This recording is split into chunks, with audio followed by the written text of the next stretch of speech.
Welcome back. After focusing on foreign affairs and trade, the Prime Minister today turned his attention to rising food prices. The response, a boost to GST credits. David MacDonald is senior economist at the Canadian Centre for Policy Alternatives. He is in Ottawa. We've seen this play out before. This was a play that the Trudeau government did. Obviously, the Liberals like to use this. Why do you think they turned to GST credits as opposed to some other way to help? Well, the federal government has been using more of this cash transfer approach to moving money to people. It really started during the pandemic when we saw the benefits being directly deposited in people's bank accounts really quickly. And since then, we've seen it in a variety of different guises this time around. Again, we're seeing almost a doubling of the GST credit for the 2026 year. And that will certainly help folks. You know, it's not going to reduce grocery food prices, but it will certainly increase the amount of money in their pockets that will help them afford those higher cost groceries. Yeah, so roughly, what, $800 in the first year and another $700 a year for a family of four.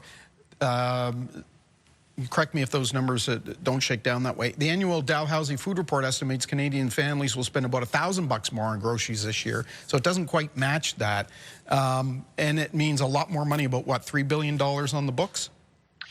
It'll cost $5 billion in 2026. Yeah, that's the maximum possible benefit you can get if you're in the particular circumstances they're citing in some of the press releases. The average benefit for most families will be in the $400 to $500 range. And folks making under about $65,000 in family income will be the major beneficiaries of this. Once you make more, it's just a lot less likely that you're even getting the GST credit, and so it's less likely you're going to benefit from it. So it's about, what, 12 million Canadians that are going to see that rebate. Of course, that's just a portion of the population. Everybody's spending more for food. Would it perhaps make more sense to make food costs lower, to go at that end of it? Is that something that hasn't been tackled enough? Yeah, I mean, food prices aren't going down. We're not going back to where we were in 2019. Food prices aren't going to drop by 25%, which is about what we've seen in terms of the increase since 2019. I think folks think that that might be something that is possible. It isn't really. And so the answer to higher food prices is higher incomes to pay for those higher food prices. Part of that can certainly be government transfers, like we're seeing here, boosting this GST credit, not just for this year, but for future years as well. The other part of it is higher wages, right? You get a raise from your boss, and therefore you can pay these higher food prices. It's not lost on workers that they're falling behind in terms of wage increases.